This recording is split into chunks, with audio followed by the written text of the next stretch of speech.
Assalamualaikum warahmatullahi wabarakatuh. Salam sejahtera bagi kita semua. Kembali lagi di podcast Al Mukmin. Perkenalkan, nama saya Sagil Amin, mahasiswa aktif STKIP PGRI Sampang, cabang Banyates. Hari ini kita kedatangan tamu spesial yang datang dari kota Pamekasan. Di tengah-tengah kesibukannya, beliau bisa meluangkan waktu dan berkenan hadir di podcast Al Mukmin kali ini. Perlu kita semua ketahui, kali ini tamu kita adalah pengawas SMP KAP Sampang, yaitu Bapak Farlan Ismail SPD MM. Nah, kita biar lebih mengenal Bapak Farlan ini lebih dekat, mungkin Bapak bisa menceritakan biografi dan proses Bapak semenjak meniti karir sebelum menjadi pengawas SMP yang sejak saat ini, Pak. Oke, makasih Mas Amin. Begini Mas Amin, jadi saya mulai menjadi ASN atau PNS dulu, Ya. itu semenjak tahun 1995, di mana proses terangkatnya saya menjadi PNS melalui tahapan tes, yang mana pada waktu itu saya ikut tes di Pamekasan, sedangkan formasi penempatan itu sudah tertera, jadi sudah tertera sama kayak calon mahasiswa mau mendaftarkan ke perguruan tinggi negeri, tujuan dan lokasi sekolah yang dituju ada. Jadi waktu itu ada. Ya. Kebetulan waktu itu untuk jurusan saya pendidikan olahraga di Madura itu yang ada hanya di Kabupaten Sumeneb dan Kabupaten Sampang. Nah, akhirnya saya mencoba peruntungan waktu itu mendaftarkan memilih salah satu sekolah yang berlokasi di wilayah Sampang, yaitu SMP Negeri 1 Tambelangan. Ya. Awalnya di SMP Tambelangan ya, Pak? Iya, jadi pertama mendapatkan tugas di SMP Negeri dan luluslah saya, dan semenjak itu terhitung 1 Desember 1995 saya bertugas di SMP Negeri 1 Tambelangan. Namun sebelum itu saya sudah mengajar semenjak tahun 89 Mas Amin. 89. Jadi 89 ke 95 itu saya sudah mengajar sebagai tenaga honorer, tenaga supwan di 3 sekolah di Pamekasan. Yang pertama SMP Negeri 4 Pamekasan, yang kedua SMP Negeri 3 Pamekasan, dan satunya di MTSN Pademau. Pademau itu di Pamekasan juga? Di Pamekasan juga. Ya, karena Tuhan menentukan saya harus berkarir di Sampang, semenjak terhitung itu saya di Sampang. Alhamdulillah ya, Pak. Alhamdulillah. Ya. Kemudian saya melaksanakan tugas di SMP Negeri 1 Tambelangan itu singkat, Mas Amin. Iya. Hanya 2 ditambah 2 tahun. 22 tahun ya. Itu bukan singkat. Iya. Jadi 22 tahun saya mendampingi lembaga yang berada di wilayah Tambelangan, tempatnya di SMP 1 Tambelangan. Kemudian pada tahun 2017 awal saya diminta oleh dinas. Jadi waktu itu diundang 10 guru senior. Di acara apa itu, Pak? Yang pada waktu itu saya tidak tahu. Jadi kepala sekolah hanya bilang waktu itu, Pak Farlan, ini ada undangan dari Dinas Pendidikan, Pak Farlan besok berangkat. Iya. Nah, akhirnya berangkat, namanya panggilan, undangan. Ternyata setelah sampai di sana lucu Mas Amin. Ya. Di dinas itu sudah betul-betul mempersiapkan persiapan yang matang, di mana ada tim penguji, tim teknis yang melakukan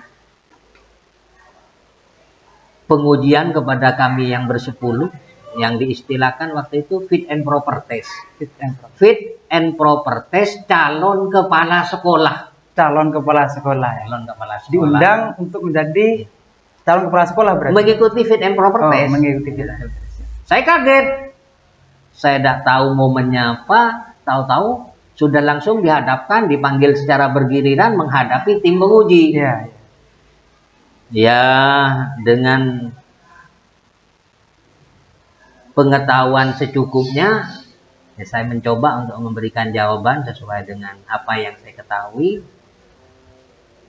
Setelah itu selang 1 minggu setelah fit and proper test, saya dipanggil lagi oleh Kabid Ketenagaan waktu itu untuk konfirmasi ke saya apakah saya nanti seandainya ada pelantikan atau pengukuhan, saya tetap bersedia menjadi kepala sekolah waktu itu. Berarti belum diangkat berarti? Belum. Saya katakan tidak. Ini lucunya. Ya. Enggak Pak. Loh kenapa? Anda kan ikut fit and proper test. Ya. Saya tidak tahu. Saya hanya dapat undangan bahwa saya harus ke dinas. Ternyata kegiatannya fit and proper test calon kepala sekolah. Belum ada kesiapan berarti? Iya. Loh kenapa kok tidak mau jadi kepala sekolah? Ada alasan khusus yang saya sampaikan waktu itu. Kemudian Pak Kabid waktu itu menawarkan, gimana kalau ke pengawas? Karena saya memandang jabatan pengawas ini tidak begitu berhubungan langsung dengan urusan, mohon maaf dalam tanda kutip, keuangan, saya bersedia. Akhirnya turunlah SK, jadi ada pelantikan di situ bersama kepala sekolah dan pengawas. Nah, semenjak itu saya pindah kantor. Pindah kantor ke dinas pendidikan, karena pengawas SMP itu ngantornya di dinas pendidikan. Berbeda dengan pengawas SD. Kalau pengawas SD itu ngantornya di kecamatan. Nah, kalau kita SMP satu kabupaten di dinas pendidikan. Dinas pendidikan itu di kabupaten mana Pak? Sampang tetap Sampang. Ya. Jadi saya bertugas. Ya, di awal-awal kami harus banyak belajar, bertanya kepada senior-senior, termasuk juga sesekali oleh karena saya tidak tahu lokasi, kadang saya minta tolong teman pengawas yang senior untuk mengantarkan ke sekolah binaan saya. Baru setelah kira-kira hafal, baru saya berangkat sendiri. Untungnya waktu itu Pak Mas Amin, sebelum saya meniti karir di pengawas, saya itu kan jadi instruktur nasional kurikulum 13 dan instruktur kabupaten kurikulum 2013. Artinya di saat implementasi kurikulum 2013, kami tim instruktur itu memang berkunjung ke beberapa sekolah.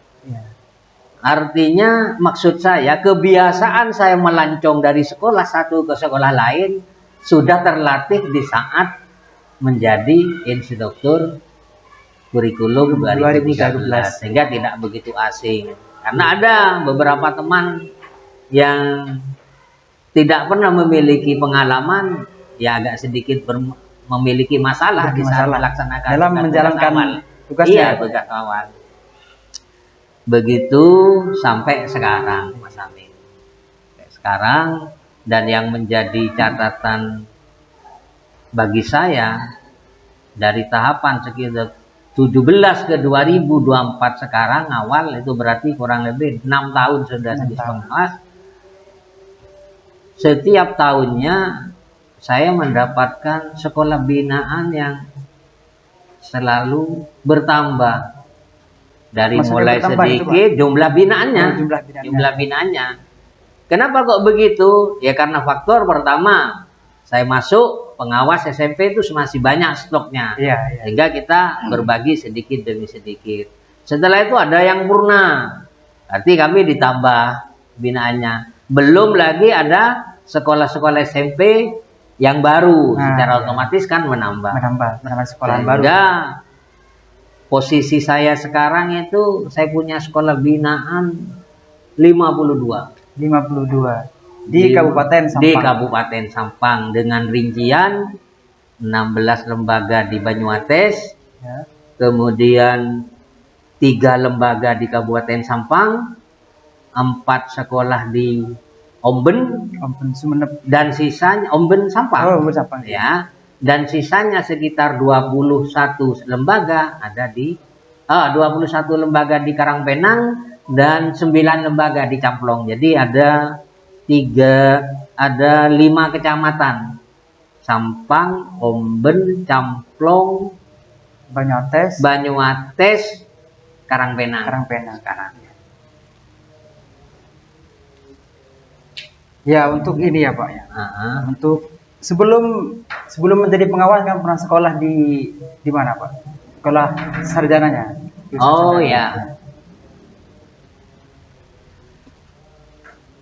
Pernah sekolah di Surabaya, di Sampang? Saya meniti pendidikan keguruan itu mulai tahun 1987, Mas Amin.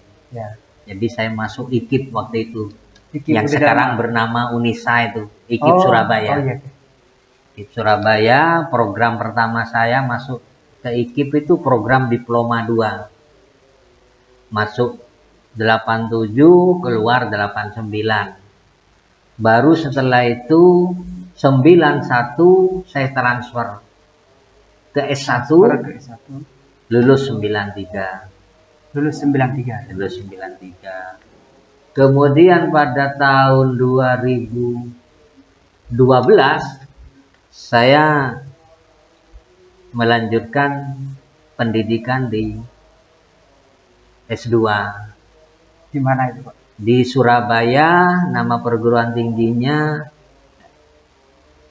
STIE Mahardika, Surabaya. STIE Mahardika. Saya mengambil program Magister Manajemen. Jadi karena ada di Sugano dan konsentrasinya ke manajemen pendidikan. Nah, Pak Farlani sebagai pengawas sekolah, apa sih Pak tugas dan peran sebagai pengawas kepala sekolah? Pengawas sekolah. Untuk menjawab ini biar betul-betul rinci, Mas Amin, saya akan mencoba menjelaskan ada 3 payung hukum, dasar hukum tentang tupoksi pengawas itu yang setiap saat berkembang dan dinamis. Saya mulai payung hukum pertama adalah Permendiknas nomor 12 tahun 2007. Di Permen itu ditegaskan bahwa pengawas sekolah baik mulai tingkat TK, SD, SMP maupun SMA harus memiliki standarisasi. Ya, standar khusus yang harus dimiliki. Yang pertama kepribadian. Jadi pengawas di situ harus memiliki kepribadian yang baik. Kemudian pengawas diminta untuk mampu melaksanakan kegiatan supervisi. Supervisi itu kunjungan. Kunjungan ke setiap sekolah binaannya untuk memberikan layanan. Demi sekolah yang dibina itu mengalami perkembangan yang baik dalam segala hal. Nah, supervisi ini ada 2 di tugas kami ke pengawasan, ada supervisi akademik, ada supervisi manajerial.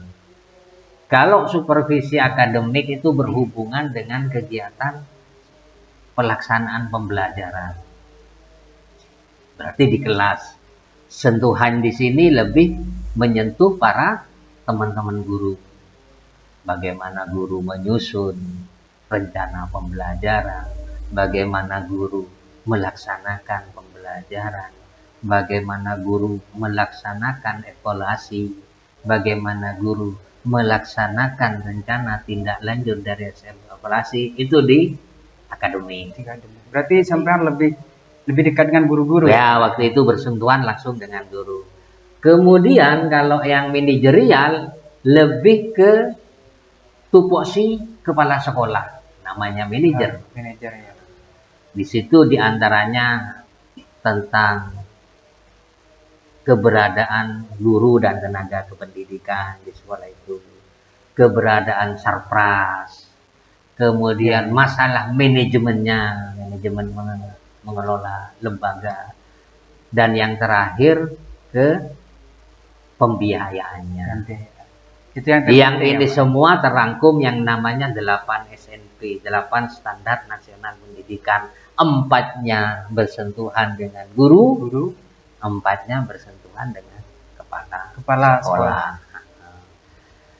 Di samping itu, berdasarkan Permen nomor 12 tahun 2007 ini, kita diminta untuk betul-betul mampu mendampingi atau memberikan pelayanan ke sekolah binaan dalam hal evaluasi pendidikan, dalam hal penelitian, dalam hal pengembangan kompetensi kepribadian baik guru maupun kepala sekolah.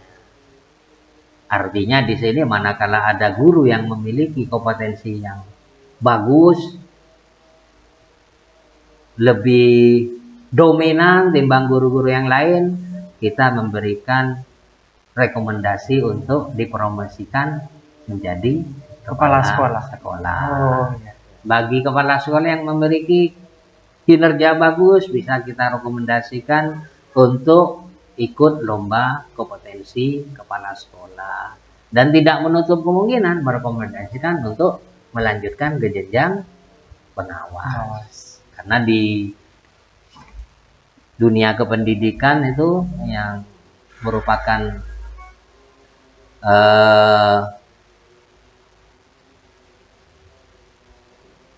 unsur-unsuran berbeda dengan di kantor. Kalau kantor itu Mas Amin, itu status kepegawaiannya adalah pegawai yang kami di pendidikan fungsional. Yang kantor itu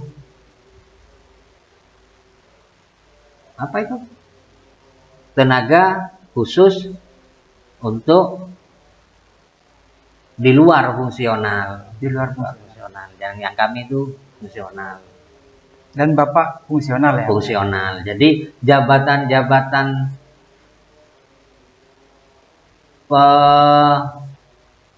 yang lebih penekanannya melayani kebutuhan orang banyak itu fungsional. Kayak dokter itu fungsional. Dokter, perawat itu tenaga fungsional di dunia kesehatan. Yang kami tenaga fungsional di dunia pendidikan.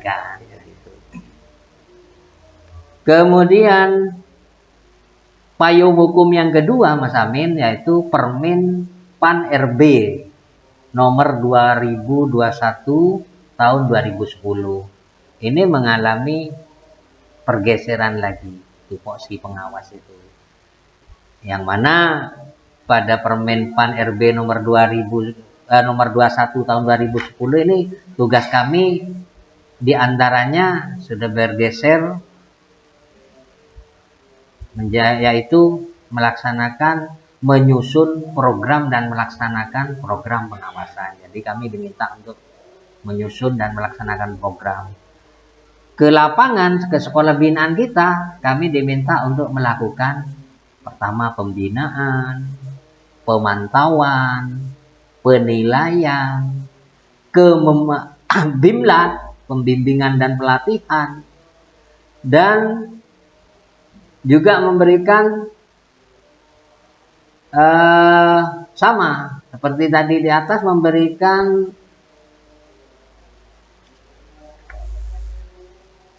kesempatan kepada guru dan kepala sekolah untuk berkarir yang lebih tinggi, memberikan rekomendasi. Iya.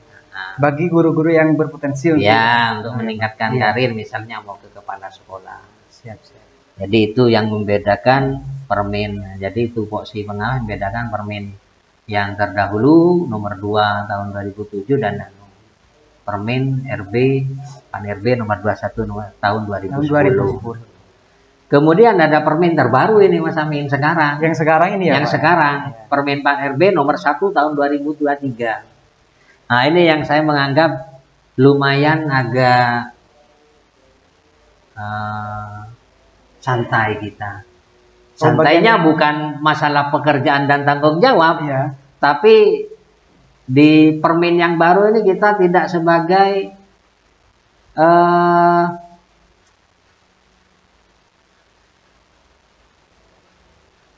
tenaga yang secara langsung memantau.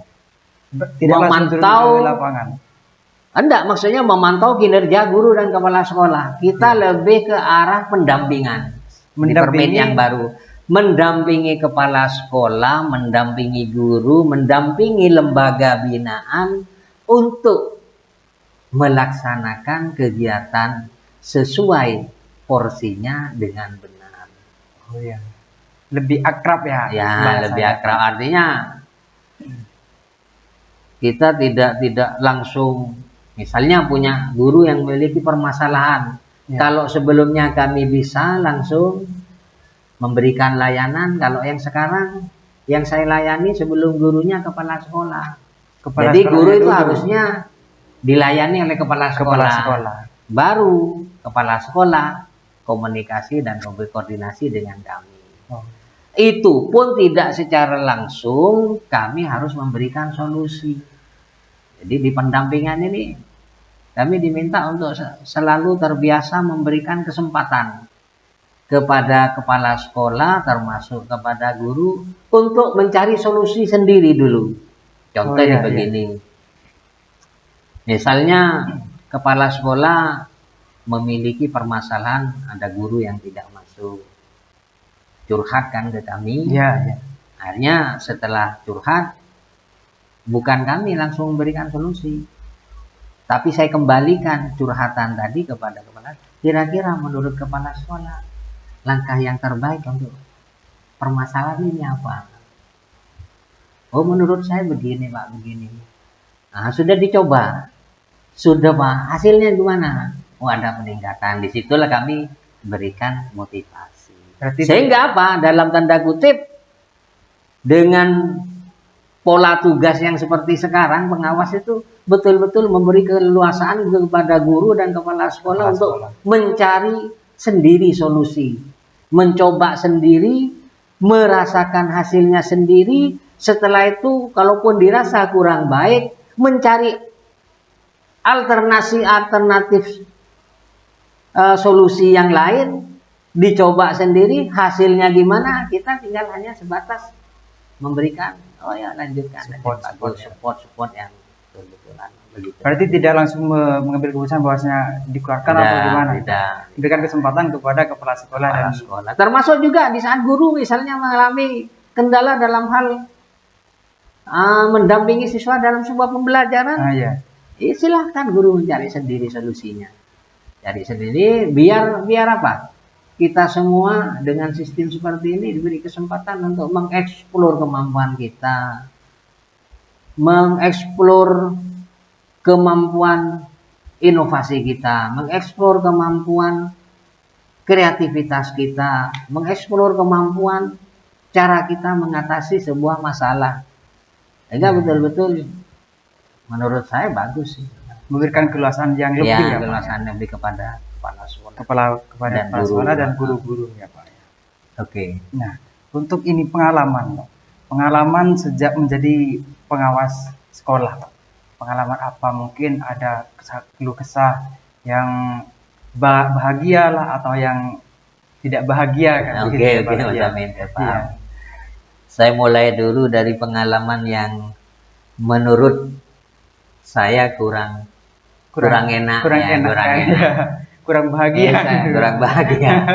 Di saat saya harus mengunjungi sekolah binaan saya yang lokasinya jauh Ah ya. di luar kota. Sudah jauh, Mas Amin ya. Jarak di samping jarak tempuh yang jauh, lokasinya juga di pedalaman. Iya. Ditambah lagi rute perjalanan yang betul-betul melelahkan. Artinya antara jalan yang bagus dengan jalan yang tidak bagus, medannya itu banyak yang tidak bagus. Lebih banyak yang tidak bagus. Banyak yang tidak bagus. Jadi sudah terbiasa kami semua pengawas itu berkunjung ke sekolah binaannya masing-masing, ketemu dengan bebatuan, kadang licin, kadang jatuh. Teman-teman pengawas putri itu ada, Mas Amin, ada. Ya karena sudah tanggung jawab, Mas Amin. Ditambah lagi kan kasihan kalau sampai kita punya sekolah binaan, oleh karena jauh lokasinya, jarak tempuhnya berat, terus kita tidak datangi, kasihan juga. Ya kan bukan dia yang memilih untuk tempat di sana. Iya, kan, Pak? kita Ya. harus yang bisa memberikan layanan terbaik bagi mereka. Kemudian yang enak ya manakala lokasi sekolah yang kita kunjungi itu binaan kita sendiri sudah bagus, manajemennya bagus, kemudian jarak tempuhnya cukup dekat, Iya. medannya ya enak, Mas Amin. Tapi ada hal yang saya merasa senang, merasa puas, merasa bahagia begini, Mas Amin. Sebenarnya dari dua hal yang tadi ada yang lebih membuat saya senang dan bangga di saat melaksanakan tugas, yaitu di saat saya mendampingi sekolah itu, saya merasa terus terang aja bermanfaat Bagi sekolah itu dan memberikan kebermanfaatan. Ya, ya. Jadi nilai ini tidak menurut saya tidak bisa diukur dengan apapun, ya. dengan apapun. Jadi di saat saya bisa melayani lembaga dengan sabar, dengan tekun, dan akhirnya lembaga itu merasakan bahwa saya bermanfaat bagi lembaga itu nilai yang paling wah kalau di mata saya. Ya, ya. Itu yang memang diharapkan sekali. Iya. Ya, Pak. Nah, untuk mengenai kurikulum, Pak. Okay. Bahas kurikulum kan pada 11 Februari 2022, masa pandemi itu 2 tahun yang lalu ya, Pak ya. Pemerintah meluncurkan kurikulum Merdeka. Apa implementasi kurikulum Merdeka itu? Oke, saya menyambung apa yang disampaikan Mas Amin barusan. Jadi ceritanya kurikulum Merdeka itu berasal dari pandemi COVID memang. Tepatnya pada tahun 2019, kalau di kalender pendidikan di sekolah ada di semester genap, tepatnya Maret. Iya. Secara umum di dinas atau lembaga lainnya sudah betul-betul vakum waktu itu. Nah, Bapak, untuk pertanyaan selanjutnya, Bapak, ini pada 11 Februari 2022, masa-masa pandemi 2 tahun yang lalu ya, Pak ya. Pemerintah meluncurkan kurikulum Merdeka. Seperti apa implementasi kurikulum Merdeka? Oke, makasih Mas Amin. Begini saya sambung apa yang disampaikan Mas Amin tadi, bahwa memang kurikulum Merdeka itu sebenarnya bentuk layanan pemerintah agar suasana pembelajaran di sekolah itu tidak betul-betul vakum. Ya. Kalau dalam bahasa kerennya itu apa itu? Sekolah vakum terhadap kegiatan pembelajaran oleh karena pandemi. Ya, ya. Sehingga pemerintah mencarikan solusi gimana caranya sekolah itu betul-betul tetap beraktivitas baik secara daring maupun luring kalau memungkinkan. Ya. Tatap muka langsung atau melalui daring. Dan untuk mengurangi ketertinggalan materi yang bisa diterima siswa di sekolah, Makanya sekarang pemerintah menyikapi dengan menganjurkan kepada masing-masing guru untuk memilih materi-materi yang esensial saja dan betul-betul dibutuhkan oleh siswa. Jadi ini merupakan salah satu ciri indikator kurikulum Merdeka itu sendiri. Dan sampai saat ini memang dalam perjalanan kurikulum Merdeka ini memang mengalami pasang surut, Mas Amin. Ada yang keliru menafsirkan, ada yang sudah baik, ada yang masih step by step perlahan-lahan untuk melaksanakan pembelajaran kurikulum 2022 atau kurikulum Merdeka ini, atau disebut juga kurikulum prototype misalnya. Dan di samping pemilihan materi esensial, rujukannya biar anak tidak betul-betul sepaneng dalam BBM, karena memang selama ini kalau kita mau jujur di pelaksanaan pembelajaran masih kita abaikan tentang kepedulian siswa, tentang merasa senangnya siswa dalam mengikuti pelajaran, kadang terabaikan. Makanya disitu juga di kurikulum Merdeka ini diupayakan gimana caranya proses pembelajaran yang terjadi di kelas betul-betul sangat menyenangkan peserta didik. Untuk berikan kenyamanan, kesenangan, keaktifan. Pada akhirnya aktif anak itu akan nampak. Kalau sudah anak senang bersama guru di sebuah pembelajaran baik di luar kelas maupun di dalam kelas, pasti akan berdampak ke anak itu akan aktif. Iya. Nah, untuk pertanyaan selanjutnya nih Pak ya. Iya. Kan di sini jurusannya PBSI dan banyak yang diminati untuk mahasiswa di sekitar sini Pak. Nah, untuk mungkin ada arahan untuk memfokuskan, harus disiapkan dan atau memfokuskan mahasiswa menjang ke selanjutnya Pak. Kan banyak di sini mahasiswa yang jurusan ada dua jurusan Pak, PKN sama BSI. Dan yang banyak diminati itu BSI-nya Pak. Nah, mungkin ada pesan atau kesan untuk mahasiswa-mahasiswa yang memilih ini Pak. Oke. Sebenarnya kalau menurut saya pribadi Mas Amin, apapun itu jurusan, apapun itu pilihan prodi, apapun itu job, apapun itu pekerjaan, itu tergantung dari kita menempatkan diri. Artinya apapun namanya profesi, kalau kita mampu beradaptasi dengan profesi itu sendiri, insya Allah akan baik. Salah satu contoh begini, tidak usah jauh-jauh kalau mau mencari contoh. Saya Mas Amin, saya tidak pernah berpikir untuk jadi guru waktu itu. Tidak pernah berpikir jadi guru. Saya masuk ilmu pendidikan karena ada satu jurusan yang identik dengan hobi saya waktu itu, olahraga. Jadi saya masuk IKIP karena ada jurusan olahraga, bukan karena ingin menempa pendidikan ilmu keguruannya. Namun setelah waktu berjalan, seiring dengan waktu berjalan, termasuk juga di saat saya melaksanakan kegiatan pembelajaran di bangku kuliah, pada akhirnya nilai-nilai itu akan tertanam dengan sendirinya.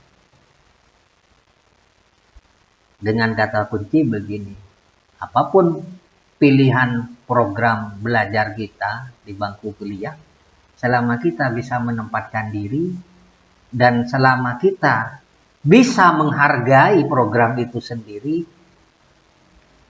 untuk kita pelajari dengan sungguh-sungguh, pada akhirnya nilai-nilai yang berhubungan langsung dengan program studi itu akan ada dengan sendirinya. Cuma yang mungkin perlu saya berikan motivasi kepada teman-teman mahasiswa nanti, karena memang tidak mudah, mulailah kita menekuni suatu program di bangku kuliah kita, mulailah dengan kita mengenal mengenal program itu dan mendalami dengan setulus hati. Setulus hati ini sulit, Mas Amin. Ya. Setulus hati ini sulit. Jadi yang pada akhirnya jadi cinta. Kalau sudah kita melaksanakan suatu kegiatan, mengikuti misalnya kuliah dengan materi kuliah yang seperti ini, kita dengan senang hati membawakannya, akhirnya jadi sebuah kecintaan. Cinta itu yang membuahkan hasil yang positif. Itu menurut saya, Mas Amin. Ya. Nah, lanjut ya Pak ya. Ya, oke.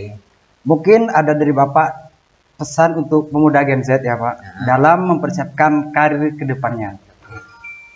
Oke, Mas Amin. Ya, dalam hal ini saya tidak menggurui tapi mengajak, Mas Amin. Iya. Mengajak kepada kaum muda generasi Z ini katanya. Kita tahu semua bahwa masa-masa sekarang memang suhu dan kehidupan kita di bidang apapun memang menuntut kita untuk tampil atau menampilkan diri sesuai dengan karakter kita. Jangan sampai situasi dan kondisi saat ini menggerogoti karakter kita. Tapi perlahan demi perlahan karakter kita bisa menguasai situasi dan kondisi Yang saat ini ya. saat ini. Syukur-syukur nanti bisa berdampak positif kepada orang-orang di sekitar kita.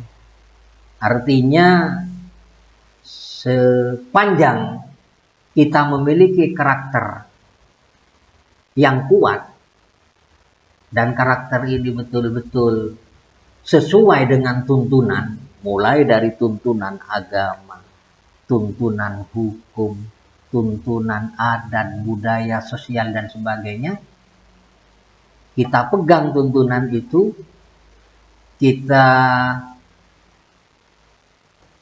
hadirkan tuntunan itu di dalam kehidupan sehari-hari, insya Allah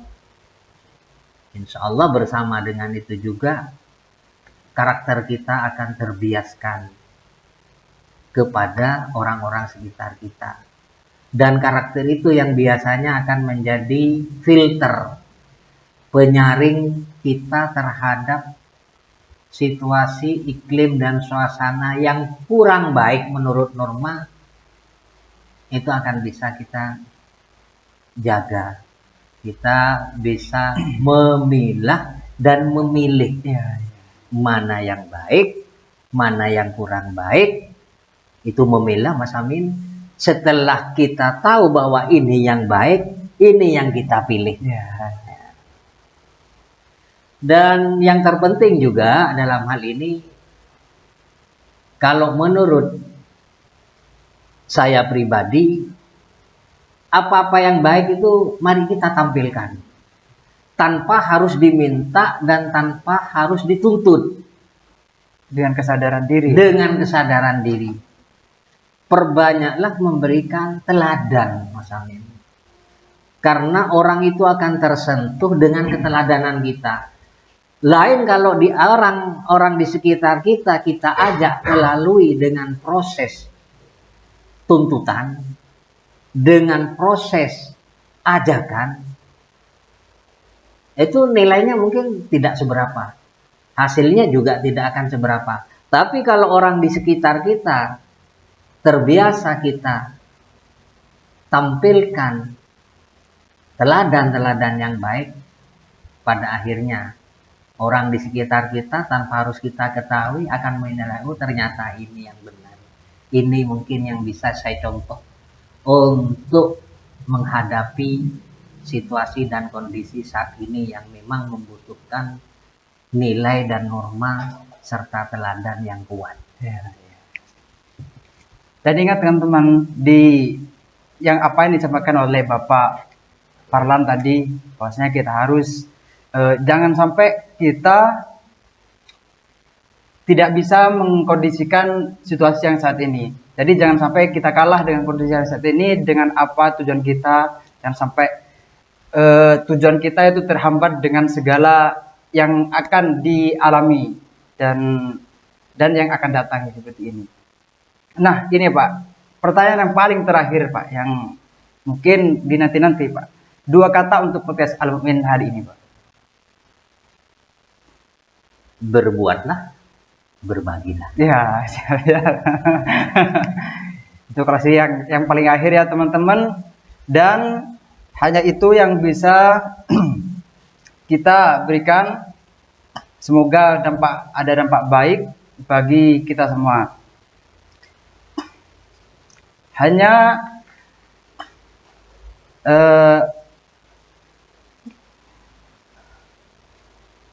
terima kasih kepada Bapak Farlan Sama-sama, atas Mas.